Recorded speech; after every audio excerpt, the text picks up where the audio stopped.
Hello, and welcome to None of the Above. My name is Steve Nemirovsky, and I'm your host. None of the Above is a political program. What we're trying to do here is examine the causes of the dysfunction and polarization in our political system and in our government, and offer up solutions for how we can not eliminate dysfunction and polarization, because that won't happen, but how we can move things toward the center in both instances and produce some results to try to drive some compromise in the system, try and get the dialogue back to the middle. In our last show, we talked about how the federal government goes about budgeting in each year, and we walked through the steps. In fact, after the show, I realized I left out a fairly important step, that after Congress passes the budget, the president actually has to sign it into law.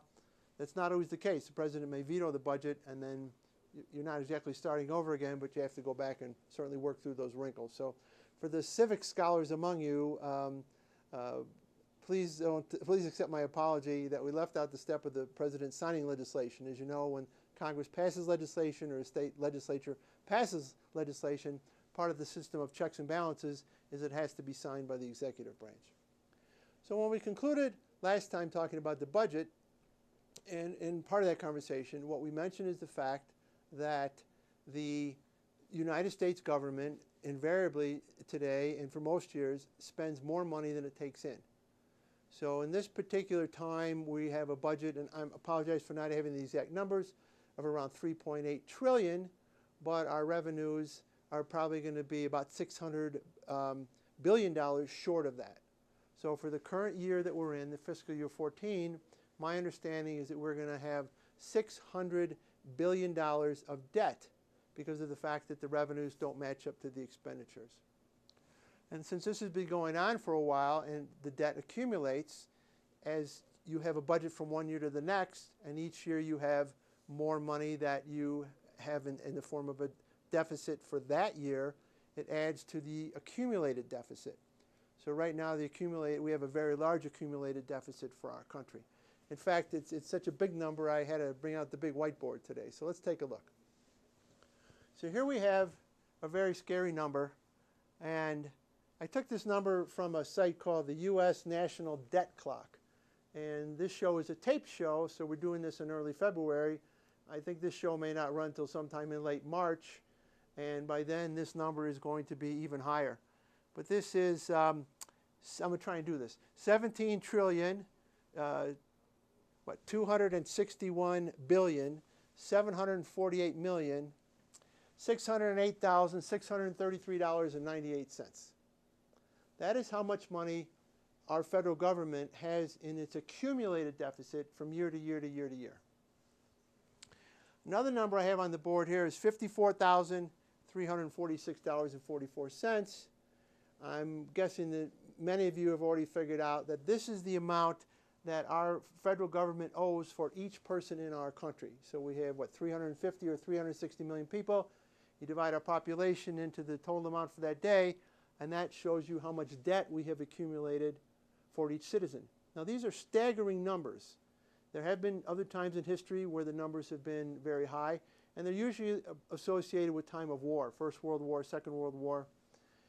This time, we did have a lot of debt accumulated through the Persian Gulf War and other wars, and then we had the Great Recession.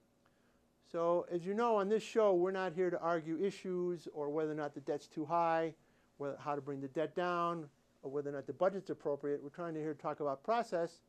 So as a function of process, again, the budget is passed, and then the deficit accumulates, and we now are over $17 trillion in debt. Now, how is that debt represented? Well, the federal government borrows money. It issues notes and bonds, treasury bonds and treasury notes. Right now, and that's the bulk of the debt, and we have to pay that off. So part of the problem here is that when you have to pay off debt, you have to pay interest. I think the average interest rate right now on all our debt is very low. It's like 2 to 2.5%. So if you do a quick math here, 2 to 2.5% of 17 billion suggests that we pay about 350 billion a year in debt. It's a lot of money, 350. But that's when the interest rates are low. There have been times when the debt on the government, when the interest rate on the government debt has been 4, 5, 6%.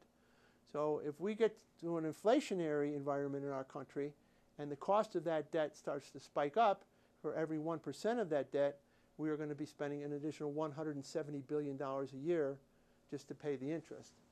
So this is the situation we're in, but it's an example. For purposes of today's conversation, one of the things I want to talk about is the dysfunction created around the budget and around the deficit numbers. And this is where the dysfunction comes in, and I find it to be very disingenuous. The country is borrowing money, and in order to borrow that money, periodically there is a ceiling that gets set, which is called the debt ceiling. You've heard the debt ceiling talked about a lot. And the debt ceiling basically says this is the most we can spend without taking another snapshot of what's going on here. All of us have credit cards, and on our credit cards we have limits. When we get to that limit, we have a couple choices. One choice is we have to pay down to create some room. We can contact the credit card company and say, look, I need a little more credit. Can you increase the line? Can I have more credit? And that's the conversation that takes place in Congress at a much higher level and a much bigger number.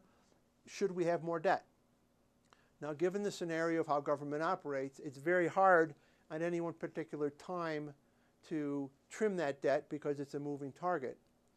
But you would think that you could have serious conversations around the debt and around the budget, and we haven't had those for quite a while. Again, thankfully, we now have a federal budget, but we have a growing deficit.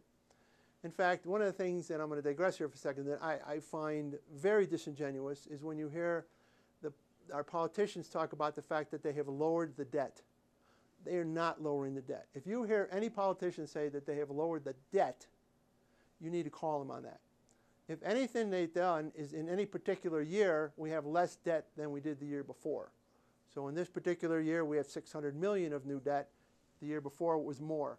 So what they're really trying to say is we added less debt this year than we added the year before. But the reality is the total debt is growing. It's growing every minute. And if you look at this U.S. national debt clock, and I'm sure if you go to Google, there's a lot of places that have similar numbers, you'll see that this number keeps growing all the time.